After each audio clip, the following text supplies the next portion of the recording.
ja tere tulemast minu YouTube kanalile. Väga kaua olema planeerinud seda asja teha ja see on siis esimene video. Ja siis ma mõtlesin, et esimeses videos võiks natuke rääkida endast, minu sporditeekonnast üldse, kes ma olen ja kus ma tulen selleks, et kui keegi tahaks tulla meie juurde võitluskunsti õppima, kas siis klubitrenni Combat Labi või siis minu juurde isiklikult, oleks ju hea, kui te teaksite, kuhu te tulete.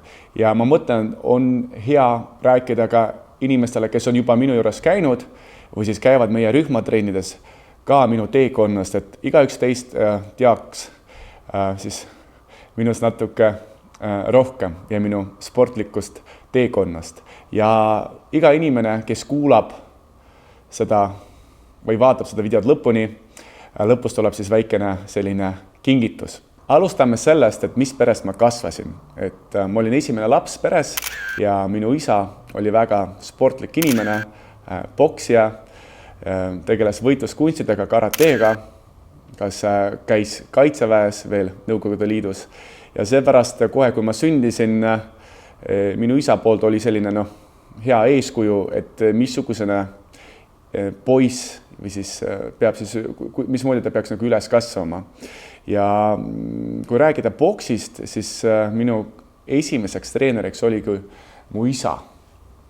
Et ma mäletan, esimesed mälestused oli siis sellised, et kui märkisime üles, ma olin 4-5 aastane, isa siis võttis mingisugust ajalehe, krutis seda kokku, siis lamas diivani peal hommikul, pani käsi niimoodi välja ja siis mina pidin seda ajalehte siis lööma. Pärast mu isal oli mingi sõber, kellel oli ka väike laps, siis ta läksime tihti külla ja siis nad andsid meile ka mingid väiksed Nõukogude Liidu boksikindad, siis omavahel nagu kaklesime ja niimoodi siis lapsepõlv siis kujunes välja. Sellel olid omad plussid, sest kui ma läksin lasteaeda, ma käisin kusjuures Eesti lasteaias ja just seal ma hakkasingi oma eesti keelt selgeks õppima tänu minu emale. Seal ma nagu pakkusin nii-öelda katuse teenuseid, et siis kaitsesin mingisuguseid teisi lapsi, siis selle vastu ma palusin nende mänguasjadega mängida. Et niimoodi see oligi, et lapsepõlves lasteaias ma olin suht enesekindel oma oskustes ja muidugi tänu isale. Aga kui rääkida tõsiselt, siis minu esimene spordiala oli ujumine. Kunagi, kui ma olin umbes 6-aastane, me käisime perega ja sõpradega Kleini pargis Nõmmel, sest ma elasin Nõmmel, me tihti käisime seal päevitamas, ujumas ja siis ma otsustasin hüpata, seal oli 2 basseini, võib-olla mõned inimesed mäletavad, üks oli madal ja siis teine oli sügavam. Ja siis ma mõtlesin, teeks mingit seiklust, hüppaks sügava basseini sisse niimoodi, et ma hüppaksin umbes selle mingisuguse ääreredeli juurde, kuna ma ujuda ei osanud, siis sellest redelist ma ronin ülesse. Ja siis natuke ei jõudnud õige distantsi kalkuleerida ja redelini jäi natuke puudu. Siis ma hakkasin uppuma ära ja väga huvitav oli see, et ma isegi praegu mäletan, kuidas ma ei läinud paanikasse, või ma läksin täitsa põhjajalgadega ja tõukasin ennast välja selleks, et karjuda vene keeles pomogite, siis jälle läksin alla, tõukasin välja, järgmine kord ma karjusin juba appi, et keegi saaks aru, mida ma karjun. Ja siis õnneks mind pääses minu hea sõber Marius, kes oli umbes 3 aastat vanem ja kes juba oskas ujuda. Ja see hetk ujulas siis panime mõtlema, kurat, et võiks nagu minna ja õppima ujuda. Ja see mõte oli natuke pikem, kuna esimeses klassis ma midagi ei teinud otseselt, aga alates teine klass ma läksin siis ujumistrenni, Õismäel käisime mingis lasteaias. Esimene aasta ma käisin seal lasteaias, siis teisel aastal, see oli juba 3. klass, ma läksin juba sinna Väike Õismäe oli kool ja siis ma käisin selles koolis ujumas, 25 meetrit bassein oli ja seal ma õppisin juba päris asja selgeks. Oli siis, kui keegi mäletab 3. klassis, inimesed käisid, lapsed käisid ujumas. Ma ujusin päris hästi, sain mingisuguse 5 seal ja siis ma mõtlesin, okei, et võiks juba nagu lõpetada. Ja siis mõtlesin isale, et et äkki vahetaks juba trenni ära, et ma oskan ujuda nii edasi ja siis isa ütles mulle, kuule, et sa käid ainult 2 aastat ujumistrennis, et sa pead ikka seda asja selgemaks saama, et sa oskaksid päris hästi ujuda. Ja see siis kuidagi, see hetk tegelikult mõjutas mu terve elu, sest need isa sõnad, et kui sa teed midagi, siis proovi seda teha maksimaalselt hästi või proovi seda selgeks saada maksimaalselt hästi. See lause on minuga kuni siiamaani, et kui ma hakkan midagi uut õppima, siis ma üritan teha seda nagu maksimaalselt hästi, vähemalt sellel tasemel, meie riigi tasemel, et jõuda kuhugi tippu.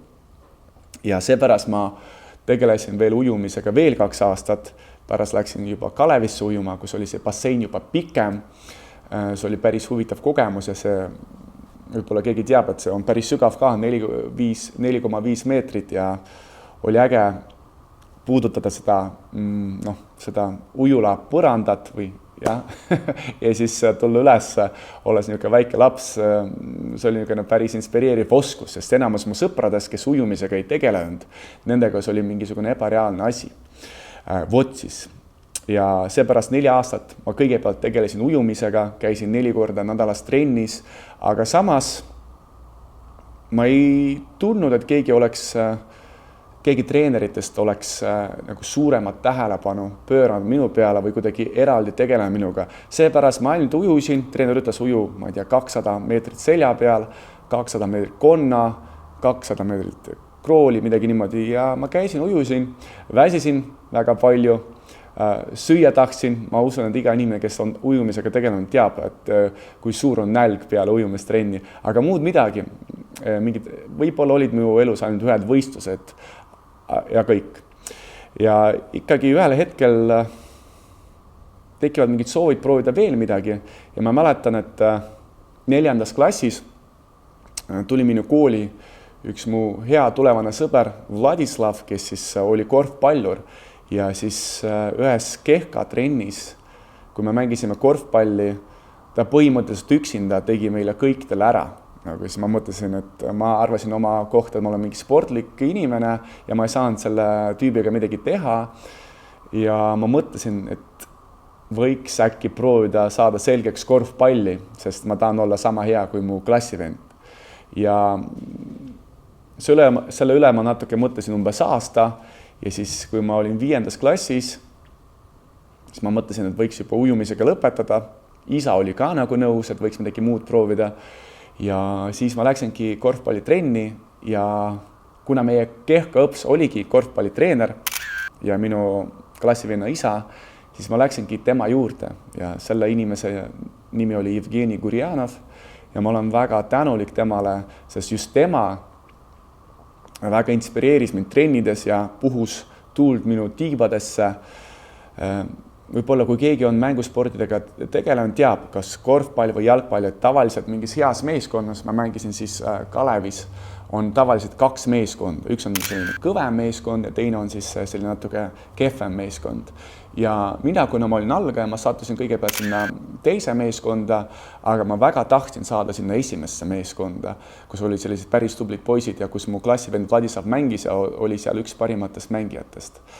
Ja mu treener nägi seda ja siis ta üritas kõike teha, et ma sattuksin ka sinna. Muidugi ma pidin ise väga tõsiselt mängima, käisin laagrites ja me käisime ka välismaal võistlemas, ma mäletan Rootsis ja siis me käisime Leedus ja kui sa oled 10-aastane poiss või 11-aastane poiss, siis kõik need sõidud on väga, ütleme niimoodi, väga inspireerivad, eriti kuna ma olin väga sellises, mitte kõige rikkamas peres pärit, siis igasugused need reisid olid suht võimatud, aga korvpalliga sain natuke reisida ka ja üle Eesti käisime Narvas ja kuskil Jõgeval, et see oli päris pull. Ja siis ühel hetkel ma sain kõigepealt sinna kandidaadiks selle esimesse meeskonda ja pärast ma hakkasin juba olema selles meeskonnas ja ma olin väga uhke, sest väga lühikese ajaga ma jõudsin samasesse tiimi, kus poisid on juba mänginud mitu aastat. Aga siis juhtus selline huvitav asi, et meie meeskonnas vahetas treener ja siis minu treener Evgeni Gurjanov läks eemale ja siis tuli üks veel kõvem treener, et isegi praegu, kui me vaatame spordiregistris, kõige kõrgema kvalifikatsiooniga treenereid on vaid 10 tükki. Ja see treener, kellest ma räägin, temal on see kõige kõrgem kvalifikatsioon. Aga millegi pärast temaga meil vastupidi asi ei klappinud ja ma hakkasin saama vähem tähelepanu, vähem mängimisaega ja kuidagi see tunnetus, et ma selle korvpalliga kuhugi võiksin jõuda, hakkas ära kaduma. Ma tegin ikkagi väga palju trenni, 4 korda nädalas, ma mäletan, me käisime Tallinna Tehnika ülikooli spordihoones, käisid trennis ja käisin küll kohal, aga mingisugune selline inspiratsioon oli mul puudu. Sest kui ma hakkasin korvpalliga tegelema, muidugi ma tahaksin saada NBA-sse nagu kõik noored, me kogusime kaarte ja mängisime PlayStationit 2000 on ju NBA 2000, 2001 ja väga hästi teadsime, mis seal NBA-s toimub. Ja muidugi, kui sul nagu ei anda mängimisaega, tähelepanu on väiksem, siis kuidagi sul need unistused hakkavad tasapisi nagu katki minema. Ja ma mäletan, oli siis juba 7. klass mul, et kui ma 5. hakkasin tegelema korvpalliga, lõpetasin ujumisega, siis 5. klass kuni 7. klass korvpall oli see põhiasi, millega ma tegutsesin ja isa siis tuli jälle nagu vahele ja ütles, et Georgi, okei, et mäletad, et kui sa oled piisavalt suur, siis sa lähed boksitrenni ja sa pead selle boksitrenniga nüüd ka tegutsema, kas või sellepärast, et õppida ennast kaitsma. See on nagu enesekaitsetrenn. Ja mu isa usus, et boks on kõige parem enesekaitsetrenn, no vähemalt millest alustada. Ja palju aastaid hiljem ma usun, et tal oli õigus. Et ma olen täiesti nõus, et kui keegi tahaks minna õppima ennast kaitsma, siis kõigepealt ta peaks minema boksitrenni. Ja ma mäletan, et nii naljakas, kui see ei oleks, minu boksitreener oli ka minu kehkaõps koolis, aga tema oli siis vanemate klasside kehkaõps ja ma teadsin, et ta on boksitreener ja ükskord ta tuleb meie juurde klassi sisse ja siis ütleb, et teeb kuulutuse, et tervist, ma olen Vladimir Mazjagin, et ma olen boksitreener ja ma praegu kogun inimesi, kes tuleksid ja siis moodustame uue rühma, algajate rühma. Ja siis ma mõtlesin, kurat, et see on ju päris hea võimalus, et kuna kõik koolis kartsid seda boksitreenerit, oli jumala julm oma kehka tundides, siis ma mõtlesin, oleks ju hea, kui ma saaksin selle inimesega mingit sellist nagu kontakti, et pärast mul ei oleks nii raske oma kehalise kasvatuse tunnides nagu teistel. Ja siis mõtlesin isale ka, et äkki läheks sinna, ta ütles, ja, et mine proovi, see on tuntud treener. Ja ma mäletan, ma tulin sinna, tegime mingi juurdeviivaid harjutusi, tuli kõik välja ja siis hakkasingi tasapisi käima ja siis oligi niimoodi, et korvpall oli mul 4 korda nädalas ja siis boks oli mul 2 korda nädalas. Boksitrenni oli kokku 3 ja 1 ma pidin skipima sellepärast, et KOS oli põhispordiala ja ma alati natuke, kuidas ütelda, mul oli natuke kurb sellepärast, et kõik need teised inimesed sellest rühmast, nad alati läksid natuke ette poole minust ja ma jäin nagu taha, kuna see 1 trenn oli nagu tegemata. Ja niimoodi ma käisin kusagil 10 kuud boksis, kuni tuli esimene võistlus, avatud ring, siis treener pakkus mulle võistelda, siis ma mõtlesin, et miks mitte. Ja ma mäletan seda päeva väga hästi, ma olin siis juba 14, ma olin 13, kui ma läksin boksitrenni ja 14, kui tulid esimesed võistlused. Ja oli jumala hirmus, niisugust kogemust ei olnud. Ja võib-olla enne seda võistlust tuleks veel rääkida, et mis olid mu esimesed emotsioonid, kui ma sattusin sinna boksitrenni. Ma mäletan, et kuni selle hetkeni, kui ma sattusin boksitrenni, ma arvasin, et ma olen niisugune kõva kakleja, sest mulle väga meeldis kakelda seal oma sõpradega. Ma olin niisugune kõige kõvem tüüp ja alati seal olid teatud, need poisid saavad minust aru, et kes on kõige kõvem klassis, kes on kõige kõvem seal hoovis. Ja vahest, kui sa olid seal kõige kõvem, siis sa otsisid veel mingit tüüpi, kes on kõva ja siis ta oma vahel üritasite siis nagu kakelda. Ja siis ma arvasin, ma olen niisugune kõva kakleja. sest ma olin seal klassis kõige kõvem tüüp, noh, või üks nagu 2 kõige kõvematest ja siis ma läksin sinna boksitrenni ja siis, kui ma nägin, et mida natuke vanemad poisid teevad, kuidas nad boksivad, siis ma sain aru, et Georgi, et sa ei oska võrreldes nendega, sa ei oska mitte midagi ja nagu need tüübid lihtsalt tiriksid sul pea ära ja nagu olekski kõik. Ja selles hetkest ma muutusin väga tagasihoidlikuks oma kaklemisoskustes ja eesmärk oli saada lihtsalt samaks heaks, kui need vanemad poisid, kes seal edasijõunute rühmas käisid. Ja kõik see õhkkond selles boksisaalis, see niiskus, me asusime selles Kopli keldris seal Kopli liinide alguses. Kõik see selline meheline atmosfäär selles keldris, ma ei tea, see väga inspireeris mind. Et see oli koht, kus ma arvasin, et ma suudan ennast kuidagi tõestada ja realiseerida.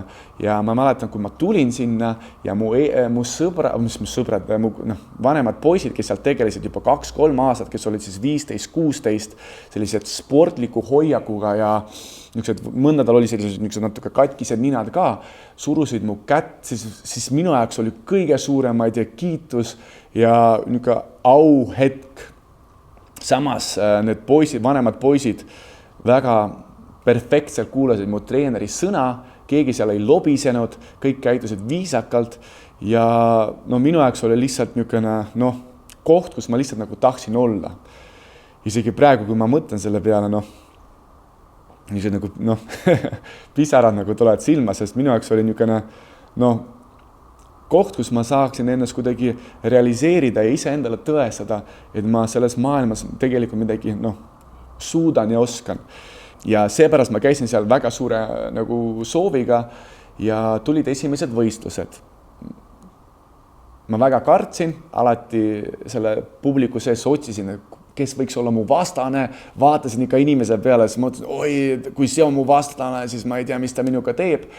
Ja kuni siis ma vist sain aru, et kes ta on, ja ta on minu pikkune, umbes minu kaalune ja siis oligi tema ja siis me tegime matši ära. Oli väga tasavägine matš, mu isa veel filmis seda, ma ei tea, kus see kassett on, kas üldse on olemas, aga sellesse videosse ma kahjuks seda veel ei saa panna. Ja lõpus oli siis nii naljakas oli, et 3 raundi korda 1 minut oli selline lühike aeg, mille jooksul ma ikkagi väga väsisin ära ja lõpus mul siis tõsteti käsi ja see oli siis esimene kord elus, kui ma tundsin kõige suuremaid emotsioone üldse võidust, et ma olen 14 aastat vana, ma olen tegelenud ujumisega, korvpalliga ja lõpuks ma leidsin mingi ala, kus ma siis saavutasin midagi, et ma saavutasin oma esimesse võidu ja need emotsioonid olid nii tugevad, et just selles ringis juba, kui ma olin, ma otsustasin kohe, et kõik, et see korvpall läheb nüüd, üldse nagu lõpeb, ma hakkan nüüd ainult boksiga tegelema. Oligi niimoodi, läksin siis ma vist ei läinud isegi enam kossutrenni, ma ütlesin lihtsalt oma klubikaaslastele, teate, et ütelge edasi, et ma enam kossutrenni ei tule, et ma tegelen ainult boksiga nüüd. Ja siis, kui seda infot edastati siis minu treenerile, siis mu kossutreener ütles, et sellise pikkusega ma olin suht kõhna ja sellise kaaluga mind lüüakse seal nokki kohe selles boksis, et pole üldse mõtet nagu tegeleda, aga siis tal oli võib-olla natuke siis, kahjuks niimoodi ei juhtunud. Ja siis selle asemel, et siis tegeleda 2 korda nädalas boksiga ja 4 kossuga, ma hakkasin tegelema ainult boksiga nüüd. Ja te peate aru saama, et ma sõitsin tund aega 2 transpordiga ühte suunda sinna Koplisse Nõmmelt Pääskulast ja üks tund tagasi. Aga mul oli nii palju soovi seal käia, et see teekond üldse ei hirmuta mind ära. Ja iga päev hakkasin käima, välja arvatud pühapäev. Ja treener ütles mulle, Georgi, et miks sa nii tihti käid, et sa ei taastud, ära käi nii tihti. Ja ma pidin alati talle seletama, et Vladimir Jakovlevitš, et ma olen harjunud selle koormusega, et ma kogu aeg teen trenni, et kõik on tipp-topp, et niimoodi. Ja siis hakkasin kuna ma hakkasin nii palju käima, siis ma hakkasin järgi jõudma nendele, kes käisid 3 korda nädalas trennis ja siis areng oli väga kiire. Ja siis esimese 2 aastaga ma käisime igal pool võistlemas Eesti piirides ja siis ma poksisin ka kõige tugevamate poistega minu kaalus, et aru saada üldse, et kus ma olen, et kui palju mul on puudus selleks, et konkureerida nendega ja siis pakkuda midagi vastu. Ja ma avastasin, et tegelikult kuigi ma kaotasin kõige parematele, aga ma kaotasin punktidega ja tegelikult nii palju midagi karmi ei olnudki. Keegi mind nokki ei löönud, kõik oli suht tasavägine ja ma mõtlesin, et ei olegi asi nii kaugel ja mul läks, et oma vanuseklassis võita oma esimesi Eesti meistrivõistlusi, mul läks 2 aastat ja 1 kuu ja see oli juba 9. klass ja muidugi emotsioonid olid jumala võrratud. 3 matši tegin, 3 matši võitsin ja kui mul tõstati käsi, ma oli Maardus, oli see turniir ja ma mäletan, ma olin nii õnnelik, et oma vanuseklassis saada Eesti meistriks. Olid väga tugevad emotsioonid. See veel kord tõestas mulle, et Georgi, et sa suudad midagi teha, et pane edasi. Siis 9. klass lõppes, hakkas gümnaasium pihta, siis ma olin koolis juba niisugune tuntud poksja, oli niisugune mingisugune au minu vastu, mis oli iga poissil väga tähtis, et inimene, poiss on tugev ja teda austatakse, ta ei pea midagi kartma, sest niimoodi ei olnud alati. Siis tuli 10. klass, siis ma suutsin võita Eesti meistrivõistlusi omas vanuseklassis 2 korda. Ja siis ma juba mõtlesin, et ma tahan saada oma kaalus kindlasti parimaks ja see tähendas seda, et ma peaks saama Eesti koondisesse.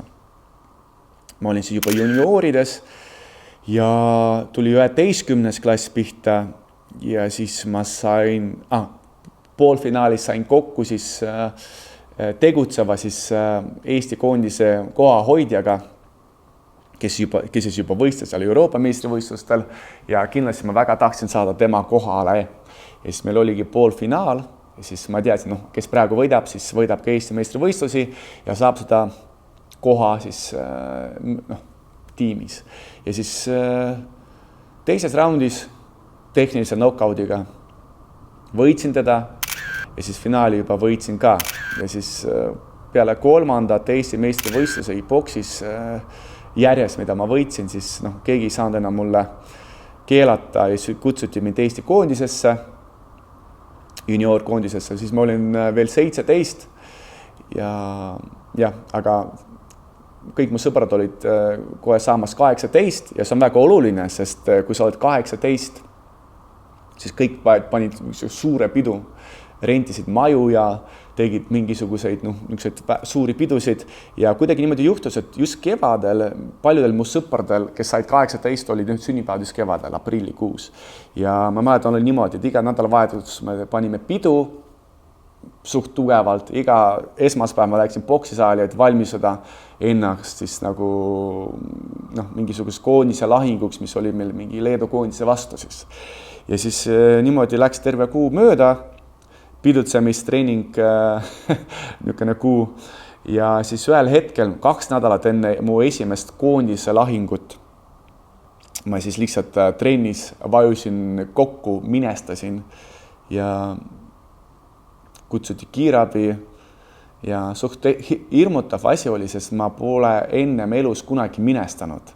Et ma mõtlesin, ja see hirmutas mind ära, et ma alati mõtlesin nende kohta, et Georgis on ikka tugev tüüp ja ei karda midagi ja siis järsku midagi sinuga juhtus, et lihtsalt vajud kokku ja see oli vaimselt oli päris tugev laks minule, et muidugi siis pidi tegema igasuguseid uuringuid, kas minuga on kõik korras ja see oli maikuu. Siis ma pidin sellest lahingust loobuma, muidugi siis 11. klass lõppes, oli suvi ja siis tegelikult mul oli siis küsimus, et ma olen siis seda boksi juba teinud 4 aastat niimoodi suht intensiivselt ja siis ma pidin valima, et siin on ka üks väga tähtis murdepunkt, et okei, Georgi, et mida sa tahad teha? Kas sa tahad edasi olla siis profisportlane, siduda oma elu boksiga ja teha veel samamoodi räigelt nagu trenne või siis sa tahad keskenduda õppimisele ja võib-olla proovida midagi muud teha. Ja kuna elu oli veel ees, ma just ka hakkasin saama 18 ja ma väga armastasin sporti, aga ma sain aru, et võib-olla profisportlase elu on jumala rets, eriti siis, kui sa oled noor ja igasugused asjad avanevad sinu ees. Siis ma mõtlesin, et äkki ma siiski profisportlane, eriti Eesti maastikul, ei taha olla, sest väga suur risk on sellega seotud, et sa võib-olla sa jõuagi kuhugi ja väga palju aega sa pead kulutama. Ja siis hakkas 12. klass pihta, mõtlesin oma treenerile, teate, et praegu on 12. klass, et eksamid ja nii edasi. Ma keskendun praegu õppimisele ja võib-olla trennid panen taha ja siis kahjuks ma tegin enda jaoks otsuse, et boks on küll äge, aga ma tahaks pausi teha. Ja ta mõistis mind ja ma vahest käisin boksitrennides, aga tõesti nagu õppisin rohkem ja vähem tegin trenni, võib-olla käisin jooksmas. Aga selle pika jutu jooksul oli selline asi, et huvi võitluskunstide vastu oli mul alati olemas. Ja tollel hetkel hakkas aina populaarsemaks minema kickboks või tai-boks ja mõned mu boksisõpradest hakkasid proovima seda tai-boksi asja. Ja siis mul oli ka huvitav, et oleks ju äge õppida midagi uud juurde, et proovida nagu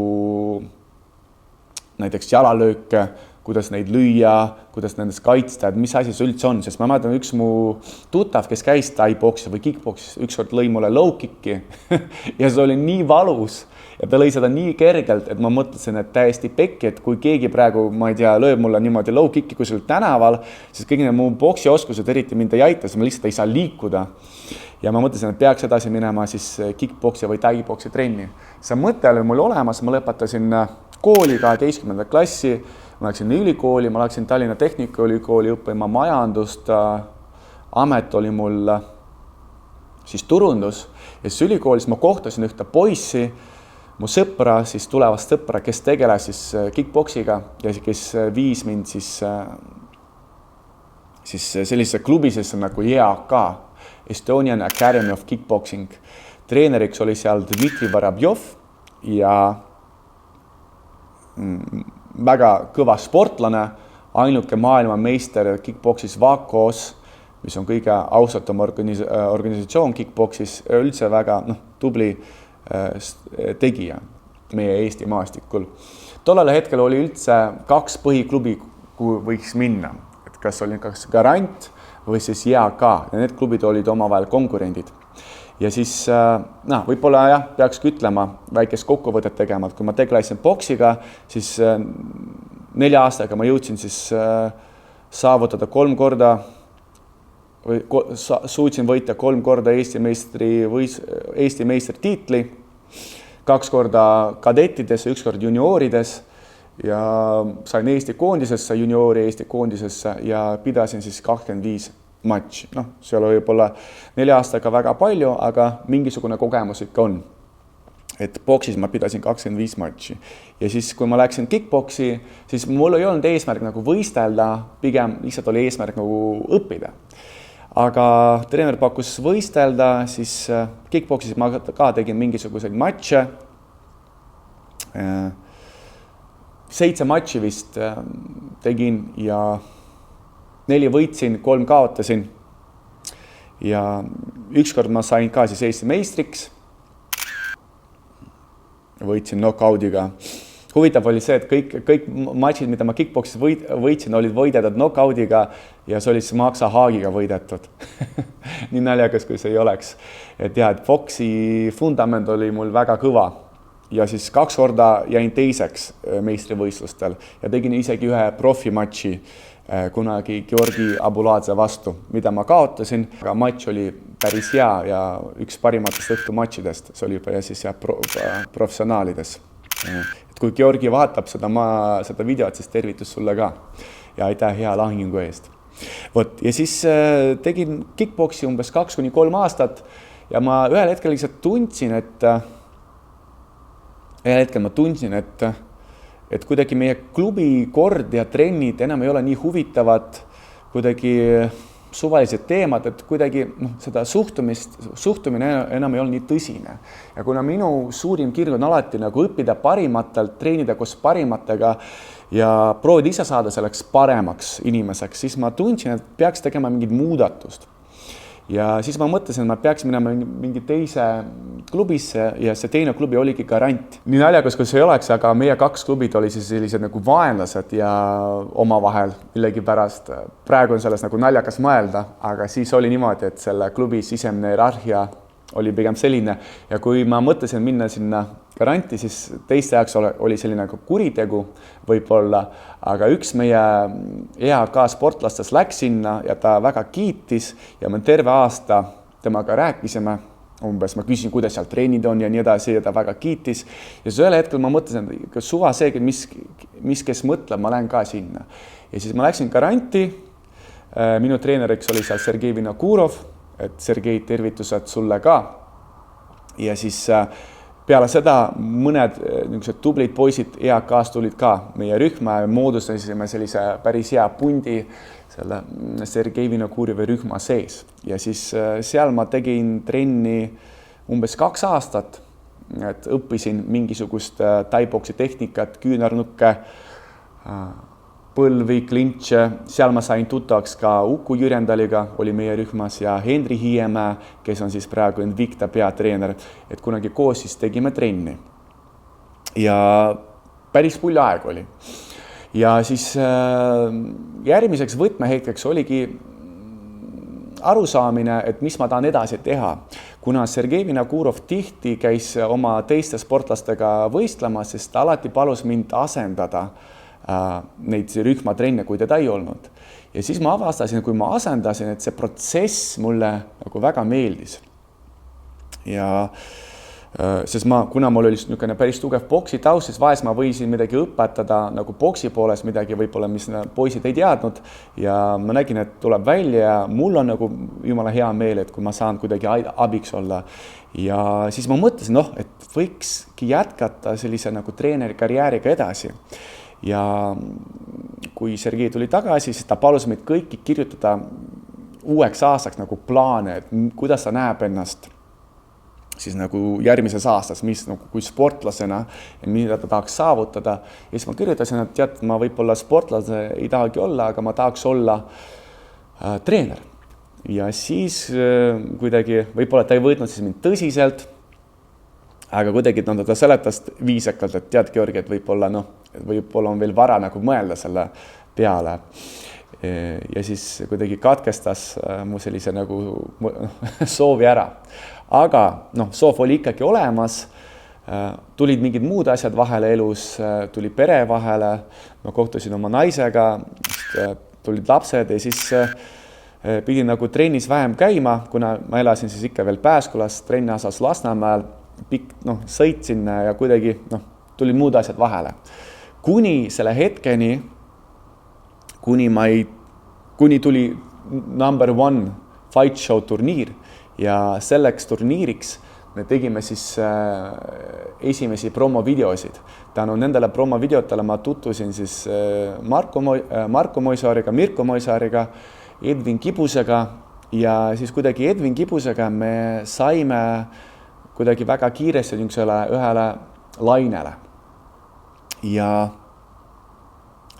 ta treenis siis Hollandis ja lisasime 11 sõbralisti, kuidagi vestlesime ja siis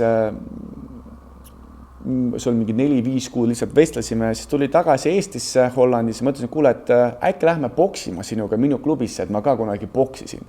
Ja siis ta oli nõus ja siis me läksime sinna boksima ja siis kuidagi ta avastas, et ma olen nagu boksis päris hea. Ja siis kuidagi niimoodi juhtus, mõtlesin, kuule, äkki tahad, ma võib-olla liftin su boksitehnikat natukene ja siis ta oli nõus ja siis selles hetkest hakkasid mu nagu treenid temaga pihta ja me tegime trenne päris palju, me tegime trenne äkki 6 korda nädalas, täiesti tasuta, mul oli lihtsalt huvitav kedagi aidata ja neid trenne nagu koos teha ja siis ja siis selles hetkest nagu tekkiski koostöö, et ma hakkasingi ühel hetkel nagu Edvini nagu täiskohaga treeneriks ja tänu sellele, tänu üldse Edvini tutvusele sain ma ise tuntuks kui treener ja mõned siis esimesed inimesed küsisid ka minu käes, et äkki ma saaks nendega eratrenni teha ja siis ma muidugi olin nõus, kuna see asi mulle meeldis ja siis tasapisi esimesed inimesed, esimesed kliendid hakkasid tekkima ja siis hakkaski tekkima mõte, et äkki kui leida veel kliente, siis ma saakski seda asja teha tõsisemad ja ühel hetkel võib-olla nagu täiskohaga.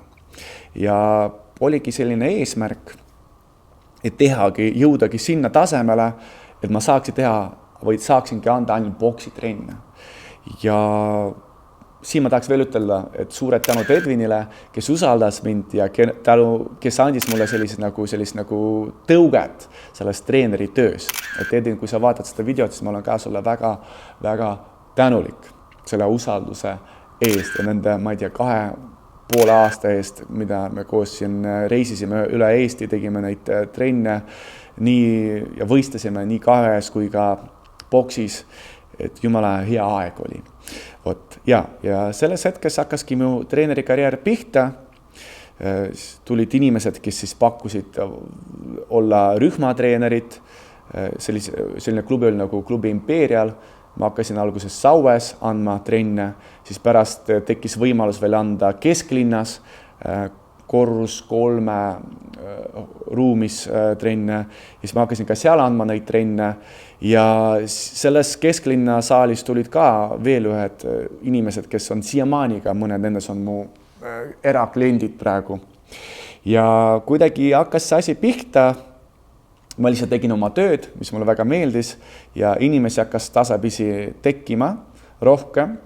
Ühel hetkel siis ma otsisin endale uut kohta, et kus teha neid eratrenne ja siis mu tollane partner Nils Imperialist soovitas mul sellise koha nagu Versus Training Center, mis asus Mustamäel ja siis ma läksin sinna, seal ma kohtusin Kristoga, Männistuga, kes minu arust tundus kohe niisugune väga tark treener ka, ta andis seal trenne ja ma vaatasin, kuidas ta annab neid trenne ja mõtlesin, et kurat, et see on niisugune päris tark poiss, et mõned harjutused, mis ta andis, ma mõtlesin, et need on päris asjalikud asjad ja et võiks neid ka nagu kasutada ja naljaga pooleks mina andsin trenne, siis kas see sama päev või siis järgmine päev Kristo tuli ise minu juurde ja küsis Georgi, kas sa tahaksid olla minu treener, et siis sa võitsid nii palju neid eratrenne anda, kui soovid ja siis annad mulle nagu trenne.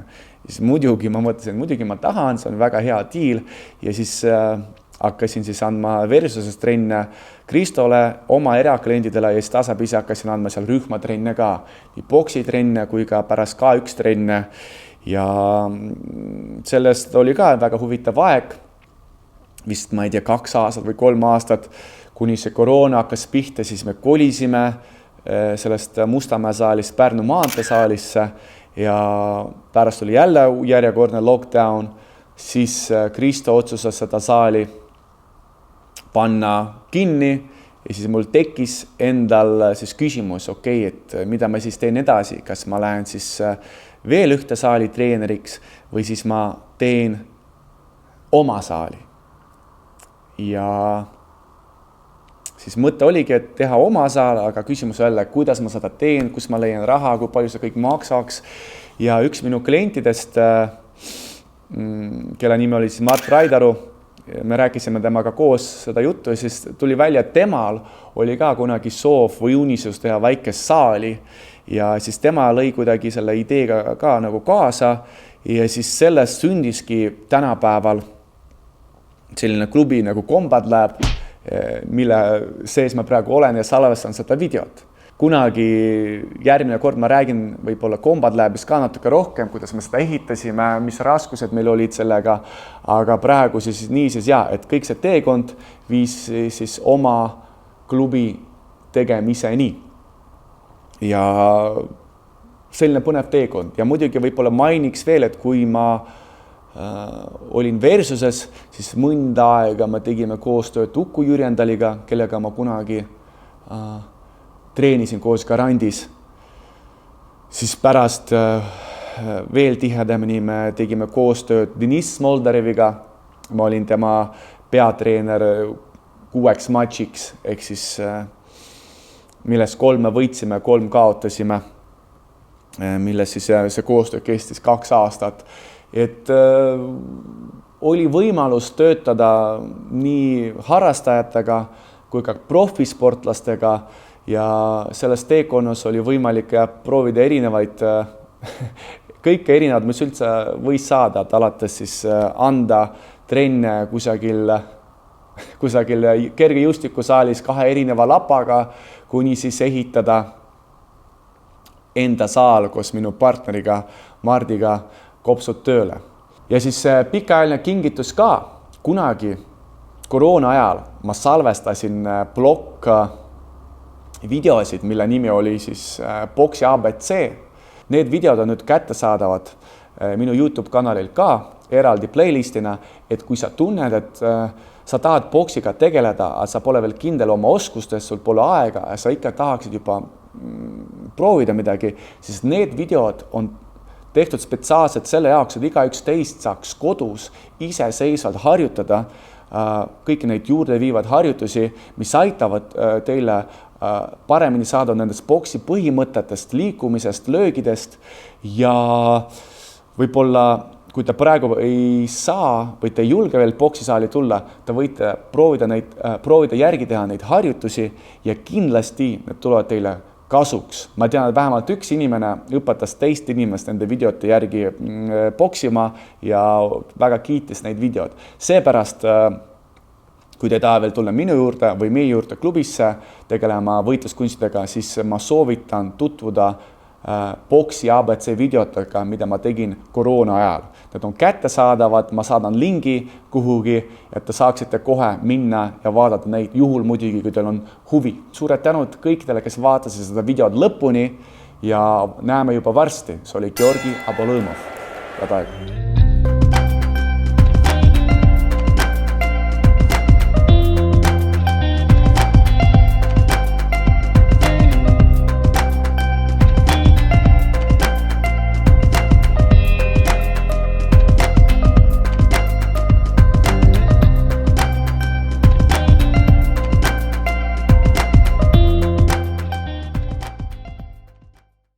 Nii, Mart, tšau.